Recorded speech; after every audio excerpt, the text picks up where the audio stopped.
Welcome to the Hobby Jogger Podcast, where elite athletes and ham and eggers lace up their stories.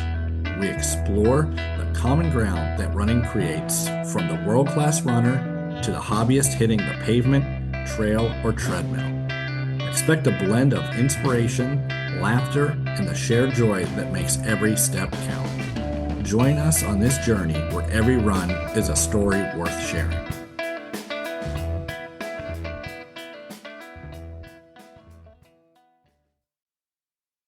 Thank you for joining us for this week's episode of the Hobby Jogger. This week I am joined by my co-host, Mr. Robert Myers, fresh off of the Burning River Marathon. Rob, how are you? I'm doing well. Have a good time out there at the Burning River? I did. It was hot. Yeah, it was pretty warm. Unfortunately, I came down with an injury, couldn't run the relay to defend the title. So as far as I'm concerned, I'm still a champion, reigning champion. The rest of the team, that's too bad for them. You're always a champion, Casey. And there's always next year. At least in your eyes. Well, Rob, today's guest had a great day on Burning River Day. He took down the title, Burning River champion. He is a real champion, not me, who's just keeping the same championship from last year. His name is Mr. Heath Goshorn. I guess I've never said your last name before. Heath, is that correct how I pronounce that? Usually Goshorn, but you can call me anything but late for supper. So he's never late for dinner. I like that. So yeah, fresh off the Burning River. Congratulations. thank you. I appreciate it. Did you go by Rob out there at all? Rob, did you see him? I saw a blur. It was probably him. Somebody ran past me very fast. So That's awesome. And Heath, that wasn't your first 100-mile win this year. That was your second, correct?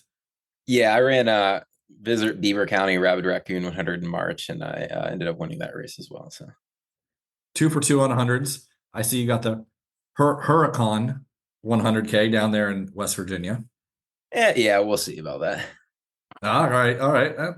That's good. So usually where we like to start is the beginning of your journey and how you started into running. I know, and I believe this is going to be correct. Your Strava profile picture is of the former Heath, correct? A long time ago, Heath, right? Yeah, that's still me. It's something that I believe kind of shaped me in life and kind of, I don't know. I think I have a chip on my shoulder from what I used to be, and it's kind of what drives me today. So. And tell us a little bit about that, how you started out, because you were, I guess, a little bit pudgy kid. That'd be fair, I guess, right? Oh, I was big. I was big for sure. Okay. And, now you've got into running, specifically ultra running, not going to be able to carry around too many extra pounds doing that. So, well, how did you make that jump was it just one day, like, I don't feel like looking like this and feeling like this anymore. I just want to go out and better myself? Kind of. So we'll start out at the beginning of high school. I was like 5'3", 160 my freshman year. So I was pudgy. I played football my whole life growing up, or soccer my whole life growing up. And after my freshman year, my brother was a senior. He graduated, and I'm like, I'm terrible at football. I'm never going to be good. I'm 5'3", 160, and I'm not quick at all. So I'm like, I really like playing video games. So I'm just going to play video games. And it worked out that way. I just played video games all through high school, and I ended up having a growth spurt. I'm about 5'11" now. That's what I ended high school at. And I was about 230 pounds. I was always a big fan of sports. I just wasn't really good at them. So I didn't really do them after that freshman year. And then my freshman year of college, I was working at Burger King. I was working overnights at Walmart as well as a stalker. And I was going to University of Mount Union just for like a early childhood education degree. And I was doing really bad in school. I was working a lot of hours. And I really was like, what am I doing with my life? Like, I really didn't have any goals or aspirations. I was in college because my mom worked there. I really enjoyed both my jobs I worked, but I was getting no sleep, wasn't in shape, wasn't healthy. And I'm like, what am I really doing? And ironically, my brother had a girlfriend at the time, and she had a younger sister. And I'm like, oh, well, like, she's cute, like, but I have no chance with her. So I'm going to lose some weight, and then maybe I have a chance. So a couple weeks into that, realized wasn't kind of person I'd be interested in, just personal reasons. But I'd already kind of started that fitness journey. I was just really watching my calories, and I fell in love with the exercise bike. My brother's always been into lifting, so I started lifting with him. And over the span of 3 months, I lost About 50 to 60 pounds, got down into like the 170s, low 180s range. And I wasn't really running during that time, but I kind of had that fitness or the exercise bike background, which I kind of think helped me get into it. And then I saw my college had a local 5K coming up, and I'm like, well, like running sounds cool. Like, let's see what I can do there. And trained for about 3 months. My one buddy I went to high school with was a cross country runner, kind of made me a training plan. Ran that 5K, ran about a 20:02, I think. And after that, I'm like, I want to qualify for the Boston Marathon because that's what a lot of runners want to do. So that took me a couple years to get into that, but that was kind of where I first got into running when I was like 19 years old at the time, I believe. So as a former big boy myself, I mean, what was your favorite food? I mean, what took you down that path before losing the weight? Let's start at the very beginning. Eating in general, like if I open something, like I'm eating the whole thing. So it was kind of just like any food. And I drank a lot of Mountain Dew back in the day as well. So that definitely a lot of empty calories. I can relate. Yeah, for me, it was a pizza. Again, you open the pizza, there's still another slice. Yeah, open a bag. Might as well finish it. Open a box of pasta. Like, what are calories? You know. So since he mentioned Mountain Dew, I got to bring up another race that he won this year was the Highland Square Annual Beer Mile. We would be remiss if we did not mention that Heath does not drink beer, correct, Heath? Yeah, I'm not a beer drinker for sure.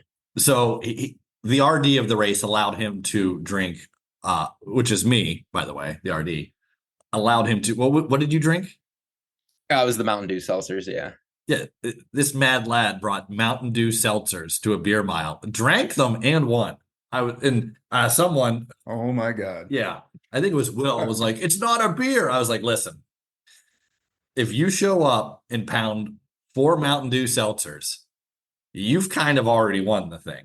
Like it's yeah. So shout out to the Mountain Dew seltzer beer mile, Heath. That was maybe your best performance of the summer. Oh, 100% my best performance ever. Not even close. My improvement from last year, cutting off like 3 minutes and winning. Yeah, definitely my best improvement. Yeah, your beer mile rating went way up after that race for sure. Yeah, absolutely. That was a big jump. Yeah, I'm impressed. I don't think I could drink 4 sitting here. So yeah. Maybe we'll get him onto like a pale ale next year. Maybe we'll get Heath into a pale ale. It's aggressive. We'll see.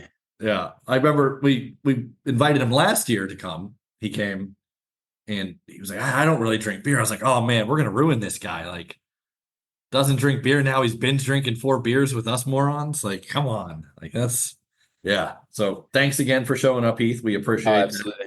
Those are still the only 4 I've ever had in my life. And that's a great story of how you started out and just to make yourself better. And it's certainly taken you to some really cool places. One thing that I have a question about, because we're Strava friends, obviously, and I never noticed you running very far. Like but you're always running. Yeah. Is it more of, and I've never actually asked you about this, is it more of just working your workouts around work, or is it something you just came up with and this is how you want to train? Because what was your streak of running 10 miles a day for how long? It was like 4 months, I believe. It was like right after my last 100 to this one. And then right before that 100, I had like a 3 or 4 month streak too, where I kind of did it. And you break it up into 2 5-mile runs, correct? 5 miles. So the reason I do that is I can get 5 miles in on my work, on my work lunch. So I do that. I've been doing that on and off for the last like 5 years. And I kind of just think miles are miles. Like, is a 10-mile run better than 2 5-mile runs? I mean, probably. But is there really that big a discrepancy? Probably not. I work 10-hour shifts. So for me to have any free time in my day, it works out a lot better if I can get 5 in on my lunch. And it seems to be really paying off for you. You've knock on wood here, you've stayed healthy, which probably could be attributed to maybe not doing the 10-mile runs all the time, where, gives yourself a chance to recover in between. I would imagine. I don't know. I'm not an expert, Rob. No, I agree. That could definitely be part of it. And I don't really do too much fast-paced stuff. I've had problems in the past of doing speed work and getting injured from that. So I almost avoid that for the most part. And I think that kind of helps with staying injury-free as well, is along with like I try to get at least like 8 hours of sleep a night. I think that really helps. Yeah, sleep is key. I think that's number one. Yeah. When I don't get sleep, it really doesn't, nothing else matters. It doesn't matter what I've been eating or if I had too many drinks the night before. 4 or 5 hours sleep, my runs are terrible. No, I'm lucky if I'm rocking like an 11-minute pace and I'm feeling like crap the whole time. So I'm with you there. Yeah, sleep makes a big difference for me. If I'm well rested, big difference of, maybe stay out the bar too late, had a couple beers, then go try and run. And yeah, big difference. But that's something that, when I was obviously doing a little bit of research that I do on this show, much to David's chagrin, that I was just thinking about. I was like, well, let me see what his. I was like, hey, he doesn't really run that long that often, just mostly consistency. And I think that's been definitely a tune we've heard on this show over all of our episodes, Rob, was consistency and time on feet seem to be major contributors to the success of runners. Consistency, yes, but I think that does make you unique, Heath. I mean, we hear all the time, yes, consistency, but you have to put in the miles, the long miles. Mm-hmm. And I'm just impressed that you're able to do that. But I do agree with you. I think when you put in long miles every single day or even every other day, I mean, your chances of getting hurt goes up. And Casey and I are older, so our chances are way greater than yours for getting hurt. And then the recovery time takes 3 times as long. So no, I love the short distances. So if it works for you, I'm going to adopt it tomorrow morning. Yeah. And I think like, it's just, I look at more mileage overall and I get in the mileage overall. I think I had like 600-mile weeks leading up to Burning River. And that's a lot of runs because it's usually probably like, I don't know, 12 runs a week. If I get 2 in or 5 in on my lunches at work, and then I run every afternoon and then just usually 2 on the weekend.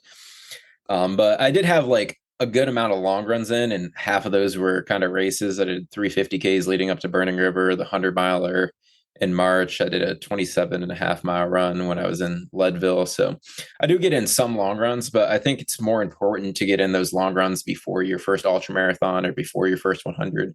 Once you've already kind of been there, I think you don't need them as much. And I think they're kind of a mental piece to the puzzle as well. If it's your very first 100-mile race, you probably want to be able to bank on, hey, I did all these long runs, I'm ready for this. But since I've already done 100-mile races, I just bank on the things I've done in the past within those races. Am I correct in thinking it's more mental? Like if you're in decent shape. Yeah, I'm great at playing mental gymnastics with myself going into any race that I was doing. Whenever I ran marathons, I'd always do a half marathon 3 weeks out, plug that time into a race calculator, see what it says I should be able to do for a marathon. And I'm like, awesome, I'm going to run that for a marathon. I can do that. And whenever it gets painful in that race, I'm just like, hey, I can do this. Literally, the calculator said I should be able to do this. So if I'm going to do a 100-mile race, I'm like, okay, I ran these really good 50Ks. I ran this last year. I'm in better shape. I think I can do this. And then running, they always say, is 100% mental and 100% physical. And I truly believe that if you're not mentally in it, you're going to have a bad day. And if you're not physically in it, you're going to have a bad day. So it's a unique mixture of both. But dude, I love that. The calculator told me I could do it. That's fantastic. It did. Yeah. Kind of like the David Goggins, like cookie jar, like, hey, look at the things that you've done in the past. And that helps you pull yourself through those new hard tasks that you do. So I did. Yeah. I forgot you ran a few 50Ks as well, as I guess you use those as long runs and also confidence boosters, especially when you go out and win them.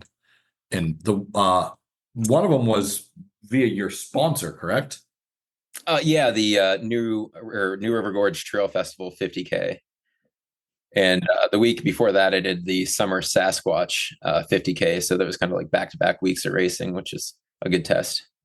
Summer Sasquatch, that's a tough course. We usually run it in December, right, Rob? When it's raining and snowing and muddy. A lot of mud. Always a lot of mud. A lot of mud.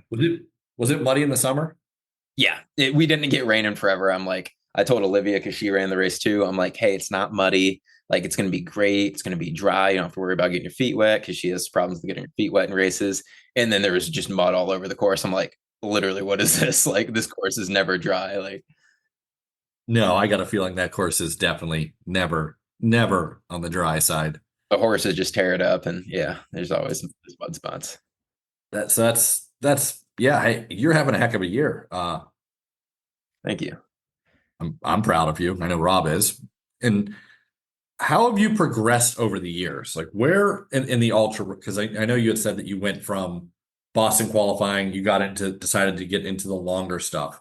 What has been your biggest key into progressing to now like winning the Burning River 100, which is, a larger national race where people come from all over the country? How have you managed that mentally and physically to progress to this point of now going out there and winning big 100-mile races? Yeah. So 2019 is the year I started running every single day, and that's where I really had a lot of improvement. That spring, I ran a like 129 half, and I was signed up for the Chicago Marathon that fall. And I put in a really big summer. It was the first time I really upped my mileage. And I was running with Taylor Sowers a lot in the morning, and I ended up running a 2:44 that fall at Chicago and qualifying for Boston in that race. And after that, I'm like, okay, well, qualified for Boston. That was kind of my goal. What's next? So the next January, in 2020, I ran a 50K. That went super well. I really enjoyed the mental aspect of that. I believe it was that fall I ran a 50 miler. In 2022, I tried my first 100 miler at Eagle Up Ultra. Ended up having some stomach issues. My nutrition was a complete mess and ended up dropping at the 100K. And at that point, I was like, okay, well, I'm not to running 100 milers yet. I have to figure some of these things out. And going into last year, I ran Eagle Up again, figured out my nutrition, had a really good day there, ran Burning River again, which was kind of my A race for the year, and got second place. And that kind of lit a fire under me because I lost, and I don't like losing. I really am a competitive person. So I was like, okay, I really want to win this race. It's on my bucket list to win. So after the 100 miler I ran in March, I really kind of started upping my training again, fell back in love with running, and kind of wanted to go out and have a good day at Burning River. And I don't know, I think I'm just consistent. Consistency is the one thing I have. I show up literally every single day. I think I got 4,200 or some miles in last year. The year before that, I got 3,000 in. 3 years before that, I got at least 2,000 to 2,500 in. And I think that just all builds on itself. And if you can stay healthy during that time, I think just your cardiovascular health gets stronger. And I think I'm mentally getting better at pushing through pain every single race.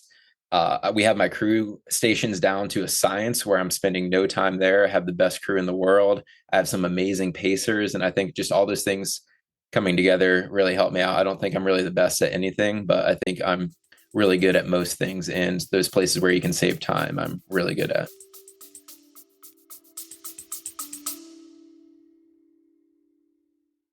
Hey folks, if you're loving the stories, tips, and laughs we're dishing out, make sure you don't miss an episode. Hit that subscribe button so you're the first to know when a new episode drops. And hey, if you've got a second, why not leave us a review? Your feedback helps us improve and keeps this running community growing. Lace up, hit subscribe, and let's get back into the show.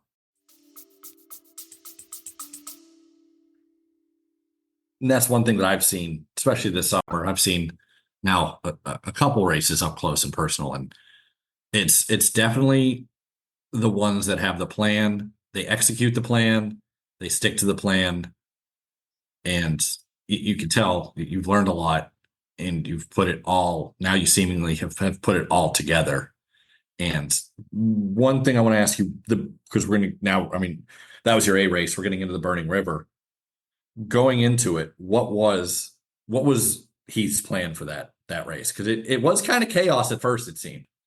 Yeah, so I was honestly chill the whole time. I was running my race. I'm really good at that, coming up with a race plan and just sticking to that.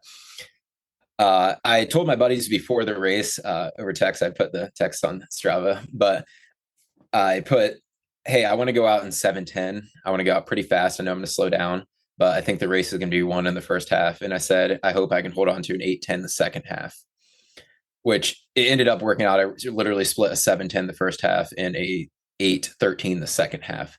So I was pretty much right on target with that to a scary level.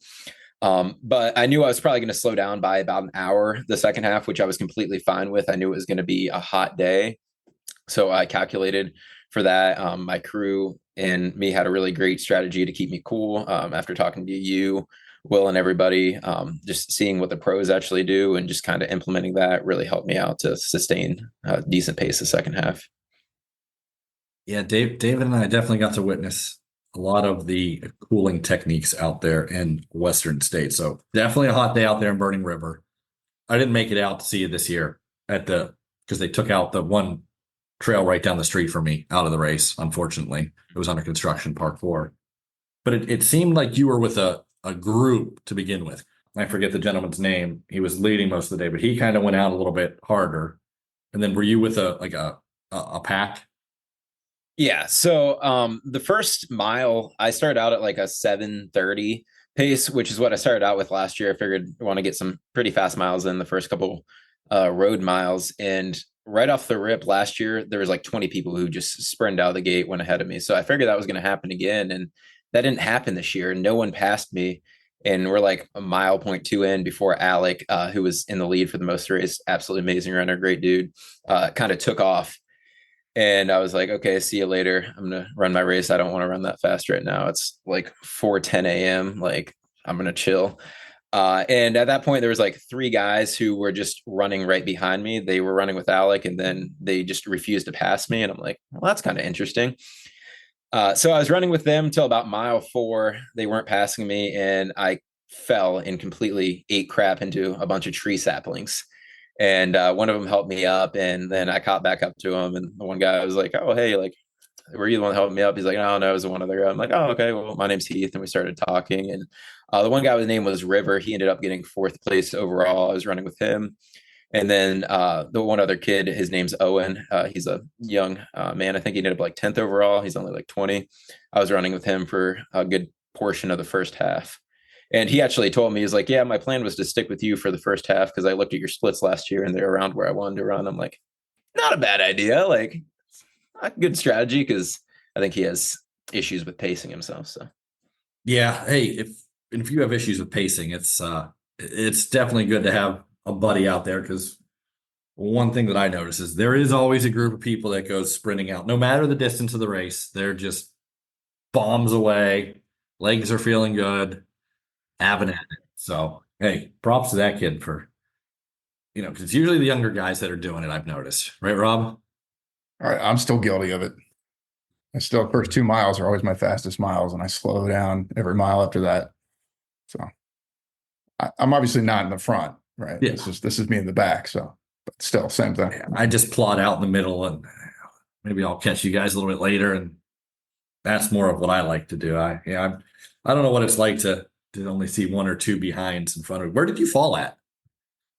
It was mile 4 is like right as soon as you got on the trail after the first aid station. Like none of us stopped there because it was 4 miles in, and you just like go down like a steep decline, and there's just like a bunch of tree roots there, and I caught one with my foot. Oh yeah, that's Schumacher. Yeah, that's a little rooty up there. Shadows of roots and whatnot. Yeah, that's I can see that'd be a tough trail at 4 a.m. Thankfully, my only fall the whole day, so it was good to get it out of the way. I'm good for at least 1 or 2 a race. How about you, Rob? You hit the dirt a lot? I do. Yeah. I don't think I fell once during the marathon because it was so hot. I was moving so slow. I mean, probably power walking, at least half the time, right, Casey? The power walking or power hiking? Power hiking, Rob. We power hike. We don't walk. We power hike. Yes. Yes. Please use some respect on walking's name. You don't go out that hard. Alec kind of gets away from you a little bit. Was that tough mentally for you to deal with? Like, hey, my goal is to win this race. I want to win this race. I wanted to win this race so bad. Was it tough not pressing to go up to him? No, honestly, I was happy where I was at. I was kind of looking at my splits to the aid station, and I was right where I wanted to be. A lot of people blow up in 100-mile races.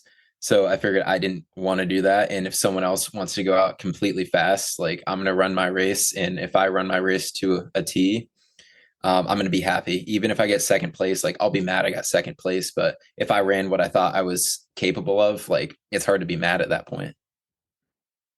That's a pretty amazing skill. I mean, I know we saw some pro runners this summer that just, did not like the fact that they were not at the front of the race and just pressing until they blew up to try and catch, like, rather than sticking to their plan. So that shows a lot of maturity in sports, when you can stick to your plan and not let somebody else dictate to you what it is that you're doing. So hats off to you for that. And ironically, there's like no participant list for Burning River. So the only other person I knew was running the race was Alec. And I know how talented Alec is. And I knew it was probably going to come down to me and him winning the race unless someone showed up from somewhere else. So I knew he was either going to go out hard or he was going to sit back, and we were going to be neck and neck the whole day. So he decided to go out. I was good with him going out. And hats off to him. I was out there for most of the day on the course, and yeah, he ran tremendous. He definitely put some pressure on you for sure. I know when you came through Kendall Lake, coming back through Kendall Lake, he just, he was real quick, real efficient at aid stations. And, it's definitely, I'm sure at that point you probably had to feel some pressure. Oh yeah. I definitely the second half, I felt a lot of pressure with how much of a lead that he had, and one or two thing changes with him, he probably ends up winning that race by a decent bit. So yeah, and yeah, I can't knock anybody for going out and trying to run insanely fast time and just things falling apart at the end. Like, that's a very respectful way to go out. Oh, absolutely. He sent it, and like I said, I don't know him. The name, now that I'm looking at the name, does look familiar. Like I've seen him on Strava or other races I've done. He's low. He does literally like every race. His race calendar is absolutely insane. So I'm sure you've seen him at the top of all the local races. Yeah, he's a beast. And ironically, he's from Canton, and me and him are like 1 or 2 years apart. Like, so it's kind of ironic. You had mentioned you had got your nutrition plan dialed in. Super important. I think probably is equally important as heat mitigation, getting used to the heat, keeping yourself cool. So the nutrition, what have you changed? What have you learned over the last couple of years? And what does it look like now?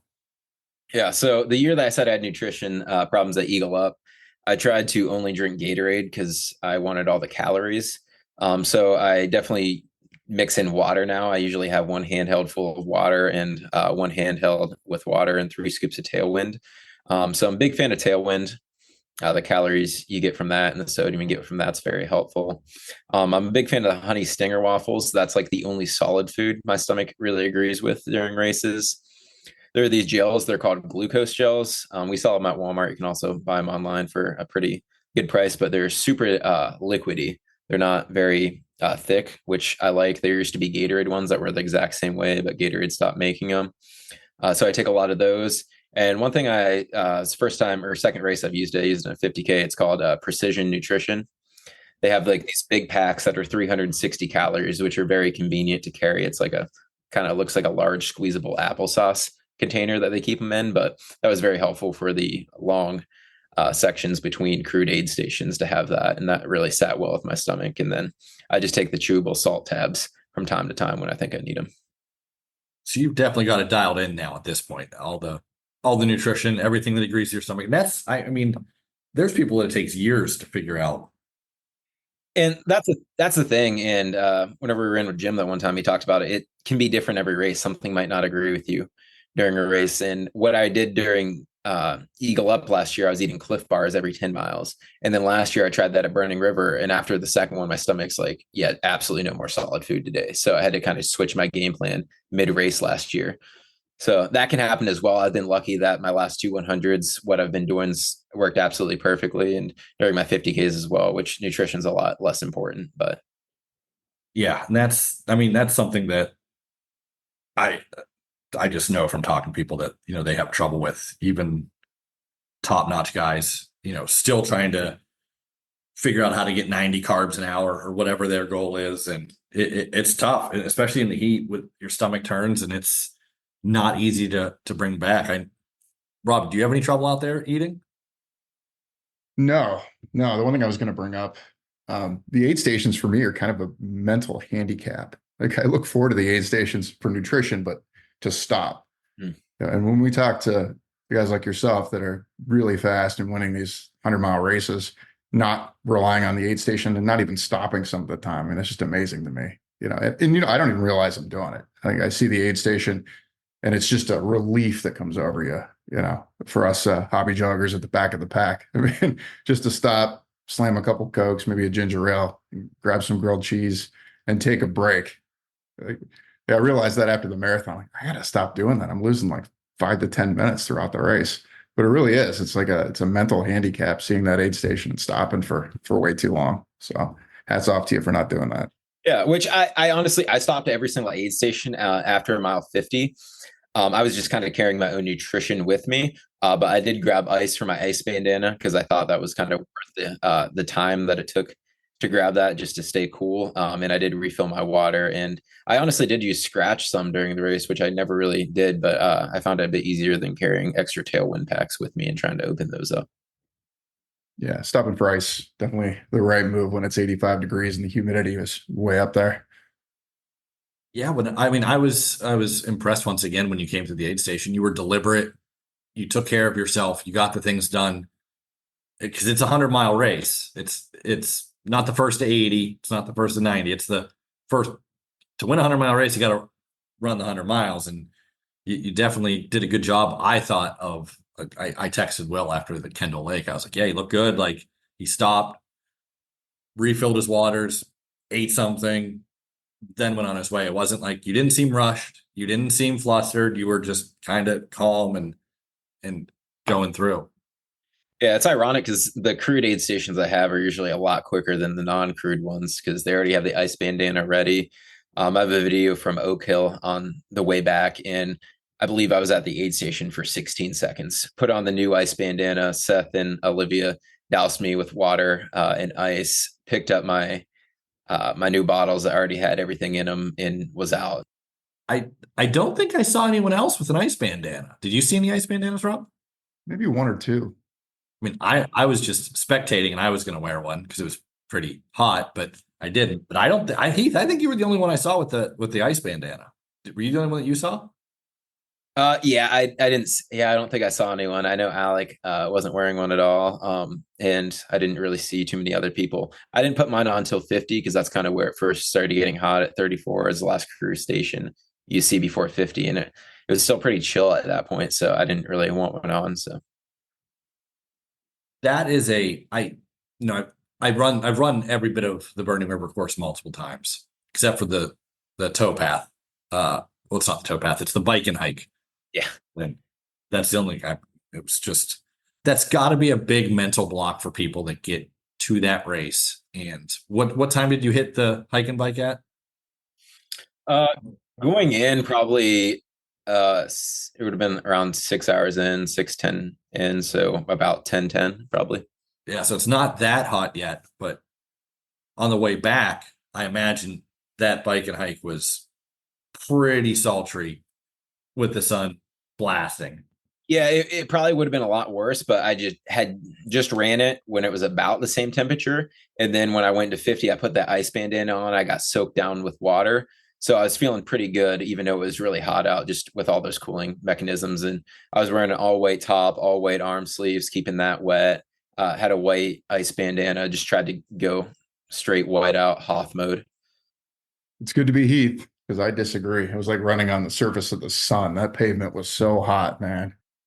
I think you guys crossed around Kendall Lake, if I'm correct. It was right around that because I was at Kendall Lake and saw Rob come through and Heath go through, and our relay runner was, well, he was laying on a hill somewhere, but he was doing okay. So it was brutally hot. What are some of the, because I don't think we've ever talked about this on this show, some of your heat mitigation techniques that you used?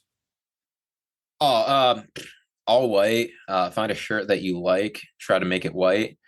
The arm sleeves, I use those, and I was just wetting them with my bottle, or whenever we were at the aid stations.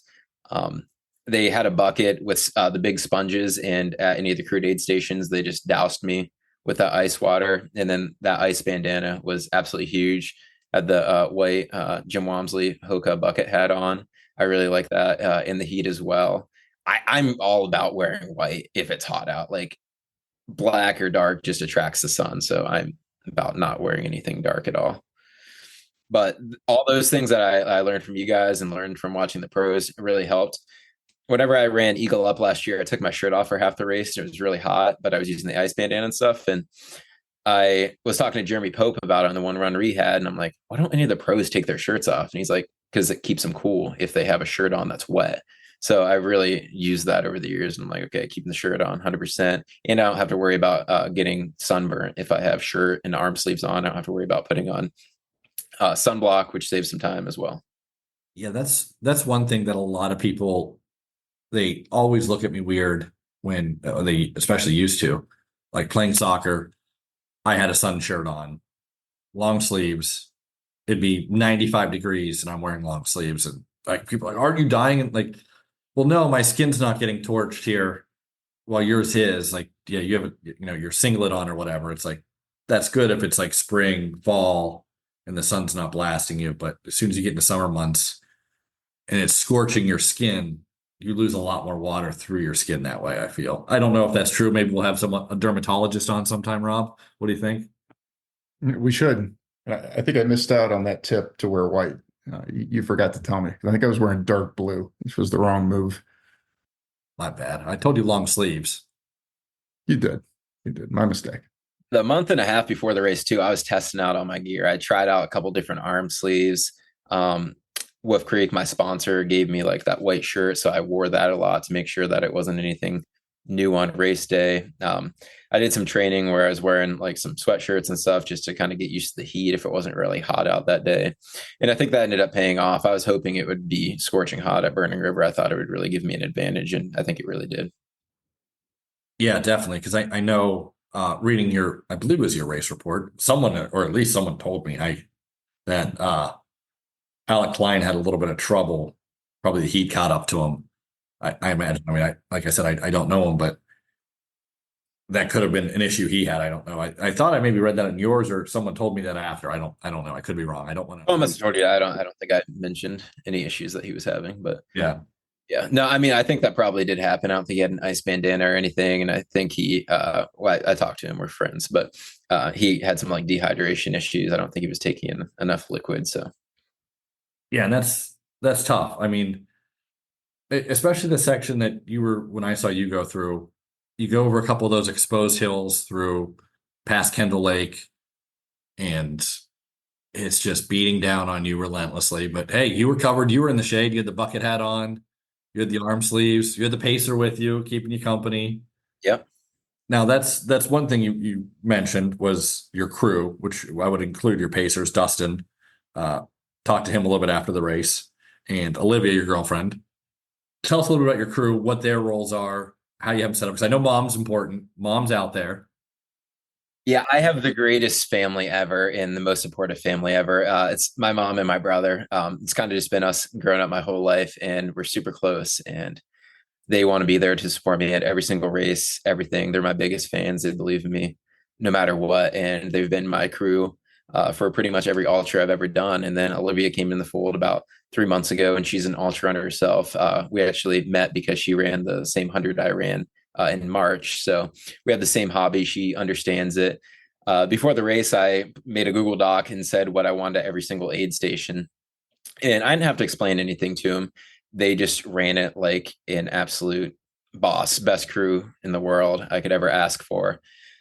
So they handled everything at all the aid stations. I didn't have to think about anything. I was planning on wearing a vest mile 34 through 65 or whatever it was, but ended up not doing that. But we made a couple changes along the way, but they had everything perfectly ready. And then my pacers are absolutely awesome as well. Dustin Wolgass, he's paced me at every single one of the 100 milers that I ran. Love that dude. He's an ultra marathoner himself. So he always helps me out with tips and stuff as we're running. Kept me right where I wanted to be. My buddy Nick Murphy, who is an absolute unit, he paced me at Eagle Up last year too.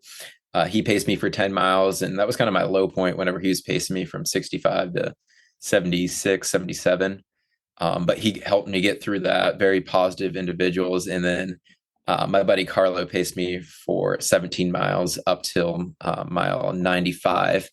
And he's also a dude who does 100 milers. super inspirational person. He was literally calling out everything, keeping me motivated. He was like calling out every single route that it was. It was like listening to me playing game battles on Modern Warfare 3 back in the day with the amount of call outs that we were doing. And it was a great time. And he just kept me hyped up the whole way, even though we were in second place by a good bit. He just kept me going, kept me pounding it. So it was a great time. And then I got to run it in the last 4.6 miles with my brother Seth, who was crewing me all day. And that's just an amazing experience because we've been close. We've been there for each other literally our whole lives, and getting to have these accomplishments together. And I owe it to my crew and my pacers for getting me there, because there's no way I would have got there in that amount of time without all of them. Yeah, that's such an important thing in the ultra running is the crew.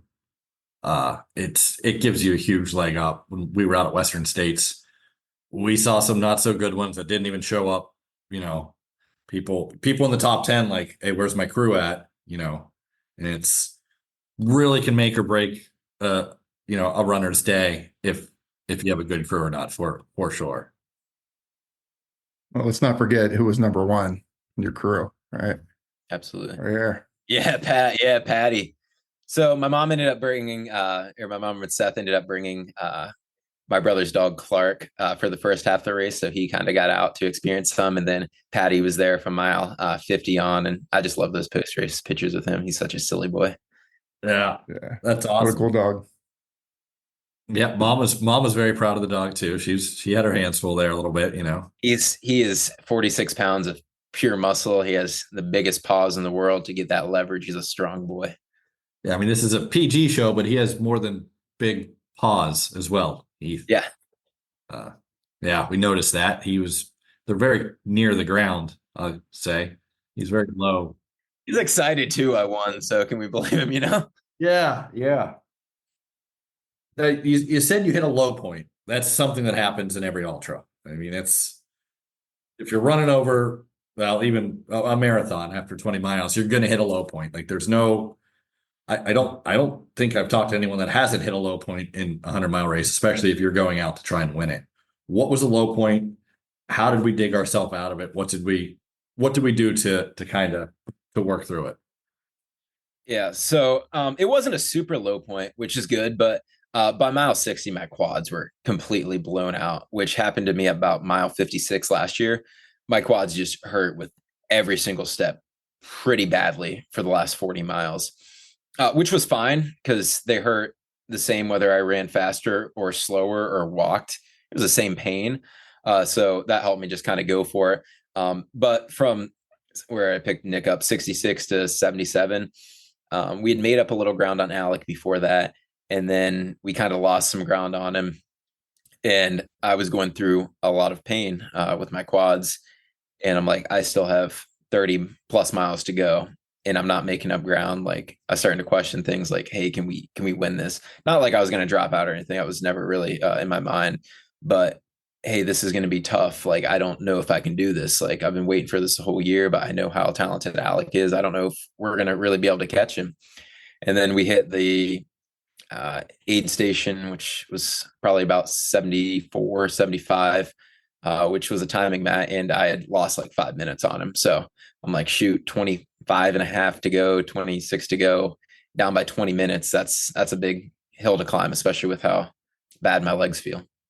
But Nick was positive the whole time, and we kept moving. Even though I was feeling really bad, we still kept moving at a decent pace the whole time. So that was the bright side. It was just we were still losing ground, which you don't love to see ever. So, Heath, we get to the low point of the race. We work ourselves out of that. We get the quad situation sorted. How did we make our move to the lead? How do we strike to the front? Yeah, so at Oak Hill on the way back, I had a really good aid station. Seth told me as they're dousing me with water that I was 16 minutes behind, and he said, you got to go if you want to go here. You're down, or you got 22 miles left, and you're down 16 minutes. So at that point, I picked up my buddy Carlo, and we started booking it. There's a couple miles to road section, and we were hitting them pretty hard. And we just continued to try to make up ground as good as we could. And we got the call that he had came into the aid station at Bunsum, which I think is 13.6 to go or something around that, maybe 13.1 to go. and that he came in there and we were about 15 minutes back, about a mile and a half from the aid station. So trying to get through the aid station as fast as we can. And then about 5 minutes later, Seth called Carlo and said, like, hey, Alex having some issues and he's walking out of the aid station, which kind of gave me life, because at that point, down 15 minutes with less than 15 miles to go, I was like, okay, it might not happen. This might not be the year. So at that point, we got to the aid station as fast as we could, get my quads worked on at the aid station. Seth's rolling me out, spraying me with some icy hot. They're cooling me down, dumping water on me, get my new ice bandana on. And you can see from the video, I'm just grimacing in pain from my quads. And I head out of there. Seth's yelling at me. He's like, you're not walking. And I'm like, I wasn't planning on walking. We're on towpath right now. But we end up getting to the next aid station, which is a bit more than 10 miles out to go. Carlo douses me in some water. We crossed the timing mat, and I was 7 minutes behind at that point. So made up a ton of ground over those 2 or 3 miles there. We come up the back of the Mingo trails, and we're about to cross the little suspension bridge that there is. And then I see Alec and his pacer up over the suspension bridge. And I'm like, okay, it's go time. I'm in a ton of pain, but I'm going to fake it like I'm feeling the best I've ever felt in my life. So we ran the little uphills we had. And then on the front side of Mingo, or what I'd call the front side of Mingo, we ended up passing him. We just said some encouraging words to each other. Me and Alex, since we're friends, I patted him on the back, told him like, hey, finish the race. You got this. And went as fast as we could down Mingo, the little towpath section before you got to Sand Run.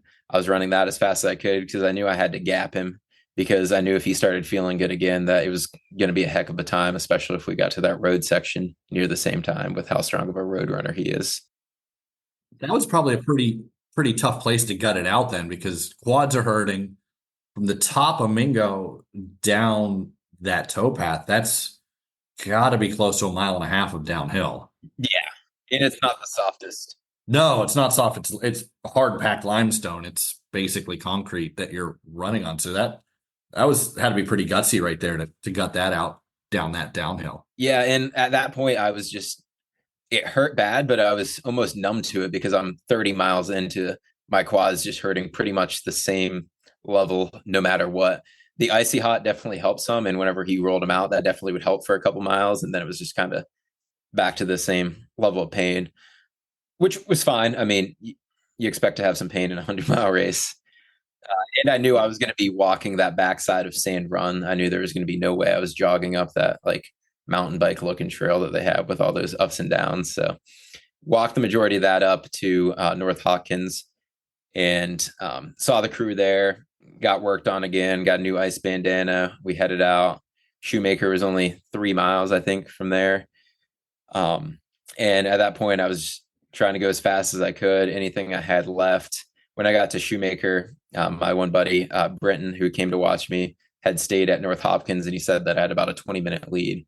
So at that point, I knew the race was in the bag as long as I didn't cramp up or anything the last 4.6. So running that in with Seth was an awesome experience. We listened to some different music, talking about stuff. He was informing me on his NCAA 25 dynasty, what was going on with there.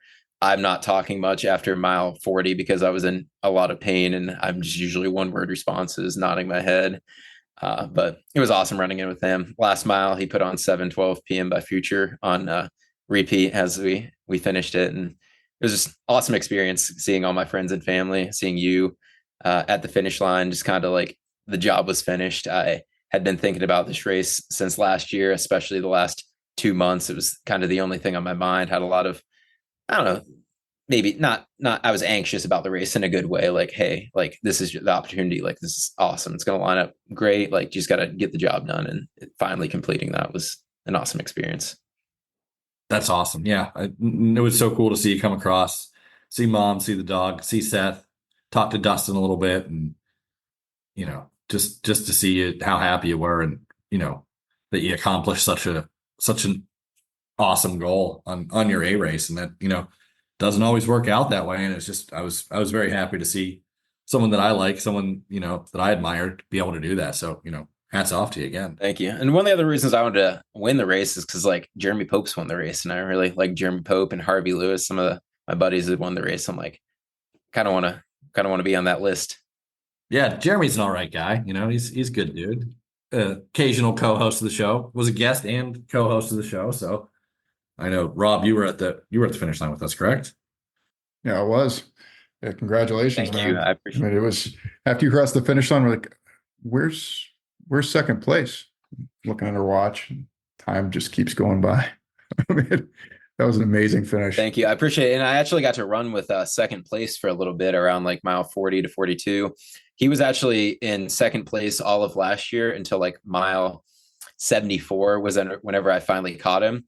So whenever he passed me at like mile 26 this year, he had his last name on his back of his shorts. And I'm like, oh, shoot, I know that name from the results last year. And he's a heck of a runner too. I think he said he used to be a pro triathlete for years, and he's a cool dude. His name's Eric, but yeah, he ran a heck of a race as well. Yeah, looking at the results, yeah, you and Alec are pretty young. Well, I guess River Spicer was pretty young as well. But yeah, a lot of 40-year-olds, 51-year-old showing up in the top 10. That's awesome. Good for Steve. Okay. Yeah. Andy Bay had a really good race too. He's another local guy. Yeah, 47. Yeah, good for those guys. I guess that if you're experienced, that pays off a lot. So, stick to the plan. Always stick to the plan. Yeah. Ironically, River, when I was running with him, he's only really ran like he were in Eastern States and one other like semi-mountainous race. And so his goal going into the day was to run sub 20 hours. And he was running with me for the first like 35 miles on and off. I'm like, dude, you're going to kill 20 hours. Like you could have a terrible second half and still break 20 hours easily. Like, so he was a cool guy to talk to. Yeah, and I know the gentleman who finished fifth. I remember him. He won the Canal Corridor last year. Oh, what's his name? Ryan Whitco. Okay. Yeah. So I mean, yeah, there were some good runners in there for sure. And hey, good job by Western Reserve again, putting on a phenomenal race. And absolutely. When are you going out west? You ready for the races out west? So here's my thing with those. I think they're awesome. I think they're absolutely beautiful. I know there's a ton of competition out there, and I like competition, but just the cost to go out there and do them and have the crew and the family come out is just so much. And I don't know if I want to commit $5,000 or $6,000 to go out with my family to run one single race for a year. So if I ever get like a big sponsor that's going to pay for that, heck yeah, I'll do it. But I don't want to invest that much money right now at this age to do those kind of things. I'd rather put in a Roth IRA or something like that for now. And then maybe if I get up to the level where I have that sponsorship, then do it. Or maybe in like 2 years, if I think I can actually compete, I'll do it. If I ever got into Western States, I'd obviously go for that. That's a once in a lifetime opportunity for most people. But just going out there and running just a random race, I'm just like, the commitment's a lot. It's a responsible answer. I respect it. Smart man. I can't argue with that too much at all. Actually, it's pretty good, pretty reasonable answer. Now that said, what are your goals going forward? What does next year look like for you, Heath? Yeah, next year I think I want to do the Midwest Grand Slam. 2 of those races in Ohio, one's Wisconsin, one's Michigan, one's Indiana. So not super far where you can't all drive there. I think that'd be cool. They have a record for the times for all of them put together, which Alex probably going to reset this year. But I would like to go for that, like to try to do good at all 5 of those. I'm also doing Visit Beaver County Rabbit Raccoon 100 again in March. Try to defend my title there. And that's also my sponsors race. So probably those 6 100s, might throw on some 50Ks and stuff in between there, just as training runs. But that's kind of my big goal for next year. And then see how that goes. If that goes super well, then hey, maybe the next year I'll try to jump into a race out west or something. And maybe Highland Sky, West Virginia, take on Caleb's record. I don't know about take on his record, but sounds like a cool race. Is that the 40 miler or? Yeah, 42 miles, but they lie and say it's 40 miles. Ask me how I know. Some of those races love to do that. Now you've mentioned your sponsor a couple times. I'm not that familiar with them because I'm not familiar with a lot of things. But talk to us a little bit about Wolf Creek. Yeah, so they host 3 ultras now. They host the Visit Beaver County Rabbit Raccoon 100, which is in Beaver County, PA, which is kind of right across the border. It's about an hour and a half from me here. It's a bit outside of Pittsburgh. That's their 100-mile race. And then they have the New River Gorge Trail Festival summer edition and winter edition, which is 50K in New River Gorge. which those are in December and then June, I think, beginning of June, which those are awesome races. And the atmosphere they create at races is absolutely amazing. The 100 that they host, it's a 12.5 mile loop that you do 8 times, but you run through this little hockey rink utility arena thing, and just the crowds that they have there and just the finish line that they have. Something I've noticed from most ultras is they never have finish line tape, but Wolf Creek, they always have finish line tape, which is cool. And they have a very unique reward, which is a like WWE style belt for winning the 100 miler. And whenever they first reach out to him, I'm like, oh gosh, I got to win this race just so I get that belt. But yeah, they've been, they sponsored me about this time last year after some races. So I really appreciate having them. I never thought I was quote unquote sponsored athlete. So that's kind of wild, and it helps out. Heath, once again, I want to thank you so much for taking your time today to join us on the Hobby Jogger. Appreciate hearing about the Burning River, hearing about your future goals, hearing about how you started out. It's a great story, and it is inspirational for a lot of people. So I again, thank you very much for your time, man. Yeah, awesome. I appreciate you guys having me on. It's a great time talking to you anytime I get to. And same with you, David. It's good meeting you, Rob. Good to meet you. And where can our listeners find you? Usually my social media is my Strava. Everything's just my first and last name. So Heath, Heath, Goshorn, Goshorn. Big shout out to my mom, my girlfriend, Olivia, my brother, Seth, and my pacers that were out there with me, Nick, Carlo, and Dustin, and Seth again. But they kept me going the whole way. All my friends and family that ended up just coming to aid stations and supporting me as well. Kenny, Brenton, his wife, Sarah. It's just a great day overall, and I couldn't do it without all the support I get. Awesome. Thanks for being on the podcast.